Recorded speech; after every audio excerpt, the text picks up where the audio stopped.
This process is extremely simple. There is absolutely no need to gatekeep the process. As a Chelsea fan, permit me to use Stamford Bridge for the sake of this illustration because we intend to use a match day montage. So immediately after getting all your images, or your project file, and all what you need for your composition, you bring them down to your composition. And in this particular context, we are going to start with the picture of Stamford Bridge, which is in a 2D format. So we bring it into our composition. To switch this particular picture to 3D, all you have to do is to click on this column. And if you don't see this option on your software, don't panic. All you need to do is to right click and scroll down to the columns. As soon as you get to the column, you branch out to activate switches. As soon as you are done with that, to introduce your camera, you go back to your layer option. From the layer option, you click on new and you branch out to camera. For the sake of this illustration, let's leave our camera at 50 mm. So immediately after you introduce your camera, you can decide to set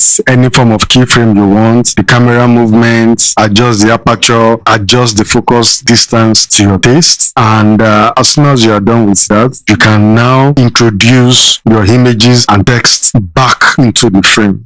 I feel this walkthrough is extremely insightful enough for you to jump on. And if you like this demonstration, don't forget to like, share, and subscribe. You can see how easy the process is. No need to gatekeep, like I said. Good luck.